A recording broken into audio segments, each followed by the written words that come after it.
Real YouTubers talk about gym leaders. Some of these leaders are better than others. Oh, is he gonna remove Microsoft Paint and then show his face? Surprise! I bet you didn't see this one coming. Okay, hello. So there I was thinking about gym leaders. I'm not gonna lie to you, I was thinking about some gym leaders, and I thought that it'd be cool to talk about kind of some of these gym leaders and how they would hold up in competitive Pokemon. We've done similar things before. We've ranked the champions, we've ranked the rivals, as I recall. But gym leaders is always something that I've stayed away from, namely because there's so many of them, and I didn't think that I wanted to do every gym leader ever all in one video because it just seemed really like a lot, right? And so I figured, hey, why don't I start a little smaller? Let's just go generation by generation, or at least let's start with Kanto, and if people like it, we'll do more of them. But yeah, basically, before you see the 8 gym leaders, and the idea here is that we're going to rank these gym leaders based on how good they would be if their teams were used in competitive Pokemon in Gen 8 in the current format. Now, you might be thinking, okay, Wolf, well, this is already kind of stupid, because trainers like Brock have, like, 3 Pokemon, as I recall. Maybe even 2. Yeah.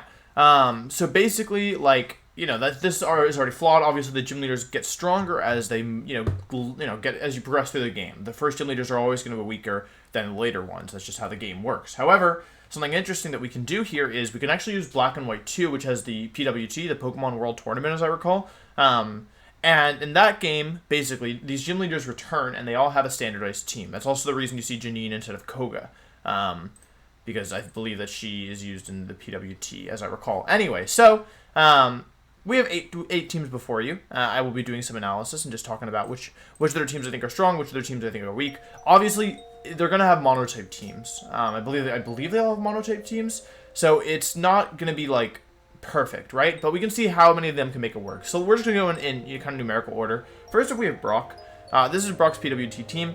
Onyx with Eviolite, Rockhead or Sturdy, Stone Edge, Earthquake, Ironhead, and Sandstorm. Then we have Golem, Stone Edge, Earthquake, Rock Polish, Sucker Punch with a Lumberry. Then we have Sash Kabutops, which can have Swift Swim or Battle Armor, Waterfall, Rock Slide, X Scissor, Swords Dance, Sandstream, Tyranitar, Stone Edge, Payback, Thunder Punch, Ice Punch, Pressure or Rocket Aerodactyl with Scarf, Rock Slide, Earthquake, Fire Fang, Ice Fang. Got a lot of ice moves. Half the team has an ice move. And then last but not least, Expert Belt or Hyperior with Lightning Rod or Solid Rock with with Earthquake, Stone Edge, Mega Horn, and Avalanche. So obviously this is a team built for singles, and honestly as a singles team it doesn't look too bad. Brock's team has a couple glaring weaknesses. Number one, every Pokemon's weak to water. Every single one of them, except for Kabutops, which may as well be weak to water because its bulk is so bad. I mean, Rock is not a great defensive typing, right? Almost every Pokemon here is weak to fighting minus Aerodactyl. Almost every Pokemon's weak to grass minus Aerodactyl. And when Aerodactyl is your Pokemon with your resistances, you're not going to have a good time. You know, we've got 5 ground weaknesses, everything minus Aerodactyl. So typing-wise and synergy-wise, it's kind of rough. Again, this is going to be monotype, so we're going to get, like, cut a little slack, but even still, yeah, I like some of the ideas that are going on here. Like, I like the Swords Dance Kabutops. In a Dynamax format, if you had, like, more support for it, you could use Swords Dance with Kabutops, and then, maybe set up the Rain with Max Geyser. I also think it's fair to give them all Protect, because this was, like, built for singles. So, like, I think you could do Protect Kabutops. I think we could change it to, like, Tailwind Aerodactyl. With Tailwind Aerodactyl, I mean, it's not horrible. Like, I don't think this is an awful team by any means. Basically, Onyx and Golem are kind of throwaways, but between the others, if you had Aerodactyl with, like, Tailwind and, like, some kind of Tyranitar, and then maybe, like, faster Hyperior, or maybe your Hyperior is, like, your Trick Room counter, like, you have some good Pokemon here, namely Tyranitar and Hyperior, and you could even make a case for Aerodactyl being okay, because, like, I guess Tailwind, which isn't bad, and Rock Slide's always going to be a good move, just because of the effect of the Flinch Chant. However, overall, I don't think this is a super strong team. I don't think it's the weakest team, though, so I'm going to put it in a C tier. The Pokemon that he has just aren't really good enough, in my opinion.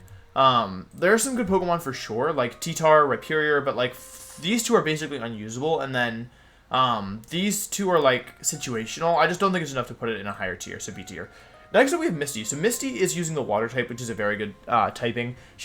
Although she is like 6 water type Pokemon, she has 2 immunities in Volt Absorb, Lantern, and Quagsire. So the good Pokemon on this team, Lapras obviously very, very good. Blastoise also really good. Jellicent really good, and I think Starmie's okay as well. Lantern honestly isn't a terrible Pokemon. Like, it gets Soak. You can run Scarf Soak on it. It has a couple things you can do, and although Quagsire is not great, it's also not horrible, you know? With also 4 Pokemon that potentially have Water Absorb on the team, you could do, like, Surf Spam stuff, though I don't think it's a super strong strategy, but it is something to consider. I also really like Jellicent here. You have a Trick Room mode with Jellicent. Pokemon like Jellicent, Blastoise, Quagsire, Lapras, Lantern, all these Pokemon are slowish, so getting Trick Room up could be good. Blastoise also good to Fake Out as well, so you could run Fake Out Blastoise with Trick Room Jellicent and go from there. You could also do G-Max Blastoise, like, yeah. Starmie gets Icy Wind and is fast, so you could run Icy Wind and Starmie. Yeah, overall, I like the synergies here. You have, like, every single one of these Pokemon is a secondary type, except for Blastoise, and none of the secondary types overlap. So we have Psychic, Electric, Ground, Ghost, and Ice. All of which are pretty, like, not all of which are pretty good secondary types, but in addition to Water, it actually rounds out the team pretty nicely. And of course, you do have 4 Electric weaknesses, and it would be nice if, like, honestly, Seeking would probably be good here, as it's the Water type with, Lightning Rod. However, yeah, like, you know, it's Seeking, so maybe Lantern's better anyway. But yeah, I think that there's some interesting stuff going on here. I don't hate this team at all. I think you could definitely do some stuff with it overall. I'm trying to think if there's anything I've missed here. Like, I don't really hate Quagsire, because at least it gets Yawn, which is pretty good in a Dynamax format. So I don't think this team is broken by any means. Like, oops. What I do think is that it is an A-tier team. So I think this is probably A-tier, right? It's hard with Monotype. Like, maybe nobody ends up being S-tier, and I have to do some reworking, but yeah. Next up, we have Surge. So we have Raichu, Electrode, Magnezone, Lantern, Jolteon, Electivire. So unlike Misty's team, which is relatively slow, Surge's team is relatively fast. Although Magnezone and Lantern are relatively slow, the other 3 of the others are very, very fast with Electrode, Jolteon, and Raichu. And Electivire, obviously, you're probably going to have Discharge on a team like this. Like, it's probably Discharge Jolteon with everything. So, yeah. The issue here is that you have 6 ground weaknesses. However, the Pokemon you have aren't bad, but your answers to ground are pretty terrible. So, like, you're probably running both Shuka Berry and Air Balloon, like Surge actually runs.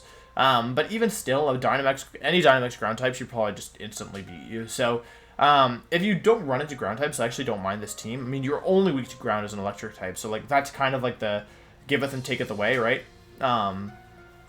You have Lantern, like, maybe you run Lantern as like a counter. Maybe it's like Fake Tears Jolteon, and then, like, Water move, Ice move, Lantern. You Dynamax the Lantern, and then just, like, pray you can beat the ground types. Because everything else, I think you can get through, honestly. Even electric types, I think you can get through with this kind of team. But ground types look really, really difficult. So, I think this is an okay team. I think it's better than Brock's team, for sure. However, I don't think that it's phenomenal. Like, it's definitely not better than Misty. So, I think this is B tier. Next up, we have Erika. Now, Erika's team is actually kind of cool. I don't mind this team at all. Yeah, let's see. So basically, we have a lot of Pokemon that appreciate Sun. Obviously, on Erika's actual team, she ran 3 Pokemon with Sunny Day in the Venusaur, Blossom, and Executor. With G-Max Venusaur, I think this is actually, like, workable. G-Max Venusaur is such a good Pokemon, and especially if you get Sun Up, and you have so many Pokemon. Okay, actually, literally every Pokemon on this team is Chlorophyll. So, like, you're probably running manual Sunny Day, and then, like, you have speed advantage for the rest of the game. So, you probably have, like, some kind of Focus Sash Sunny Day setter, like Blossom or Vileplume. Get Sun Up and then go from there. And with, you know, potentially 3 Sleep Powder users? No, I mean, wait, everything on this team learns Sleep Powder except for Victory Bell, as I recall. Wait, doesn't Victory? I think everything on this team learns Sleep Powder. So, like, I think this team is, like, it's got some glaring weaknesses. Fire, a nightmare. You can run Earth Power Venusaur, but it's not always enough. Flying, really difficult. Bug, really difficult. Ice, really difficult. I mean, obviously, all the weaknesses that grass Pokemon have are going to be compounded in a monograss team. However, it's not awful. Like, G-Max Venusaur is a very powerful Pokemon, and in addition to that, you have all the potential speed control as long as you can get Sun Up, which, again, isn't phenomenal in a Dynamax format because they can overwrite your Sun, but you can use Sleep Powder on every single Pokemon if you want. So, I think this team is B tier. I don't think it's phenomenal, but I do think that there's a lot going for it, and, like, I think you could definitely make it work. Next up is Jeanine, who has Poison. So, Poison traditionally is thought of as a weaker type. However, despite Poison being weak to ground, there's only 2 Pokemon here that are actually weak to ground type. Additionally, the Psychic weakness is pretty bad, though, actually. Yeah, the Psychic weakness is pretty horrible, I'm not gonna lie. But the ground weakness is mitigated kind of well. I actually really like Venomoth, it actually hits really hard. Crobat's a phenomenal Pokemon as a support Pokemon with Tailwind and Super Fang. You can do a lot with it. We even saw Tentacruel do well in a Mono Water team recently, so Tentacruel's not a bad Pokemon at all. I like Weezing. We can maybe give her the benefit of the doubt and give her Galarian Weezing as well, which is very strong, which also gives you access to neutralizing gas. Although technically regular Weezing does as well, but yeah, I mean, Galarian Weezing is better. The real issue here is the Psychic types. Like, The defensive synergy is just not there, but offensively, I like this team a lot. Like, Roserade, Nidoqueen, both hit kind of hard. I actually have faith in Weezing even as an offensive Pokemon, though it can be defensive as well. And I like Guanamoth and Tentacruel. Like, I think this is a team with very few weak points. With very few weak Pokemon, although the overall synergy is kind of bad. As a monotype, they're all going to be kind of bad. I'm going to put in an A tier. I actually really like this one. Okay, Sabrina. This is an S tier team. This is 100% an S tier team. On the one hand, everything's weak to Ghost, but on the other hand, like, you have Alakazam and Metagross and Exeggutor and Slowking. Yeah, like, this has got to be an S tier team. I like this one a lot. You got pretty much 5 good Pokemon in Sigilyph. I'll even give Espeon good for the benefits of this activity. Especially in Dynamax, and especially when you change every Psychic to Expanding Force. Like, you've got a Fast mode with Alakazam, Espeon, you've got a Tailwind mode with Sigilyph, and you have a Tricker mode with Slowking and Exeggutor. And Metagross and Sigilyph can fight in and out of Trick Room. Normally, Metagross out of in Trick Room, Sigilyph outside of Trick Room, but you can totally run that. You have a Steel type and Metagross, which is really strong. You're not weak to... Oh, wait, you're not weak to Ghost with Metagross. Okay. Or Dark. Oh, wait. No, you are. Gen 7. Gen 8. I forgot. Dang it. Okay. Well, in Gen 5, you weren't weak to Ghost, so... Yeah. But yeah, basically, like, Ghost... Running into Ghost type would be pretty bad. But I think because you have so much offense, and because Ghost types are typically, like, not the bulkiest Pokemon, minus the ones that don't really function as Ghost types, like, you know, I feel like with Ghost types, you're either going offensive like Genjar, or you're going really bulky like Dusclops or Jellicent, and those Pokemon, the defensive ones don't really, they don't take advantage of their, like, offenses normally. Like, oftentimes they don't even run Ghost moves. Like, Jellicent can run, like, Scald, Strength Sap, Trick Room, and then one more. Normally Shadow Ball, but people run Energy Ball, people run other moves as well, so, yeah. So yeah, I think basically, like, this is a really strong team. I mean, I've said it's S tier, it is S tier. Slowking and Exeggutor are phenomenal Pokemon. This is a solid Tricker mode. Metagross is a great Pokemon, takes advantage of Trick Room. Dynamax Metagross sounds really strong, and Expanding Force really buffs this team as well, so S tier. Next up, we have Blaine. Now, Blaine's team is actually really good. I actually didn't realize how good this team was. Wow. A lot of shared weaknesses, but you have Ninetales, and you also have Charizard. So, like, Solar Power Charizard plus Ninetales actually sounds kind of nice. You have Intimidate with Arcanine as well. You've got some Pokemon that function in Trick Room. Flame Orb, Trick Rotom. That's actually super funny. Flareon and Magmortar function in Trick Room, although this one is Choice Scarf, so of course you could use it out of Trick Room as well if you wanted to do that. And Rotom Heat functions out of Trick Room as well. So basically, this is just a hyper offense fire team. I actually think it's not bad. I genuinely think it's not bad. Like, I think you could get some wins with this for sure. I could probably get some wins with this in the ladder if I wanted, because 5 of these Pokemon are in the game. But honestly, just leading Ninetales Charizard is going to be pretty solid most of the time, especially with G-Max Solar Power Charizard. Like, you're going to do some big damage. Just like, and also just double Heat Wave. Any unprepared team is just going to melt. So I actually think this team is S tier as well. I'm not going to lie. I think this is a really good team. Like, it's more volatile than Sabrina's, but the instant offense for me kind of does it, personally. And last but not least, we have Giovanni, who's got a cool team. It's kind of like Brock's team, but upgraded. Gliscor, Hippowdon, Garchomp, Rhyperior, Crocodile, and Nidoking. So we've got 4 water weaknesses and 6 ice weaknesses. But grass is kind of okay. Like, you only have 3 grass weaknesses. There's some really strong high points of this team. Hippowdon, Garchomp, Rhyperior, and even Crocodile are all really good. I wish he had Claydol is the truth. I wish Gliscor was Claydol. I think if Gliscor was Claydol, I'd put this in S tier. It's probably going to be A tier as I'm looking at it. I also wish he had Tailwind. I guess Gliscor has Tailwind, but maybe like, you need Trick Room somehow on this team.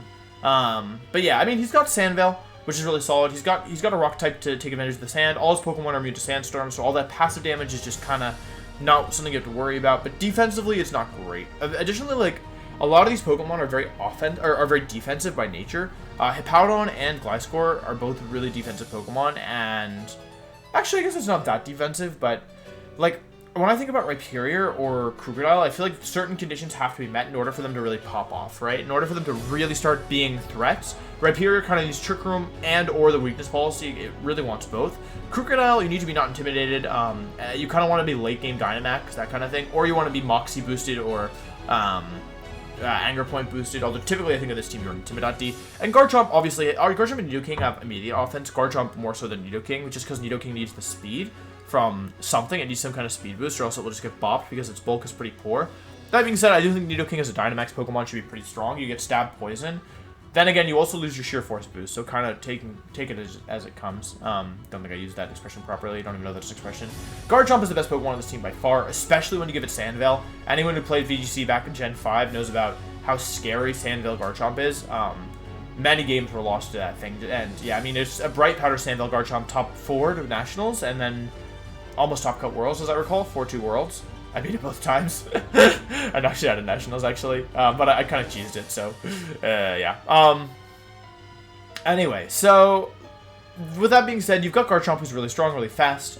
You've got Nidoking, who's really offensive, but needs speed. It's just, like, missing something. Well, you know, like, it's missing the speed control, I think, is the real thing.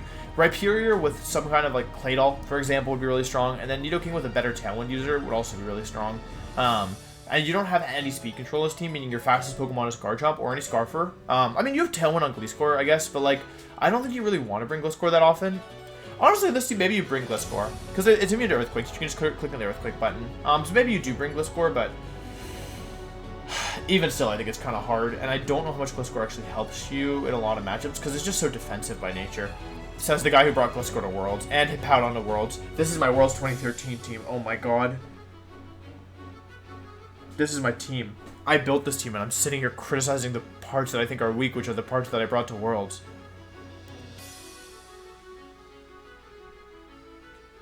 A tier. A tier team. No G tier. Nope. What did I... Huh? Okay, I ruined the tier list, but I just wanted to delete. Okay, cool. Now that's our tier list. Obviously, with only 8 people, it's not going to be super extensive or anything. I know this video isn't that long, although probably longer than most YouTubers anyway. But anyway, yeah, I think that's all I have to say about this. I thought it was cool to kind of talk about these teams, and it's always interesting looking at Monotype and thinking, because Monotype obviously can work. We had that, well, almost Mono Water team win a huge tournament recently, so you can make it work if you really care about it. So I don't think that even, like, the fact that you're Monotype is necessarily, like, it's not like an indication that you definitely can't win, so I think it's interesting to analyze this kind of stuff. But I feel bad because Brock's one of my favorites. He's one of my favorite gym leaders, but sorry, Brock, your team's a Carbo. I'll tell it how it is. Anyway, thanks for watching. Let me know if you want to see this for Johto. I can definitely do that for Johto as well. So if you're interested, let me know. And yeah, I think that's it. I'll see you next time, and also goodbye.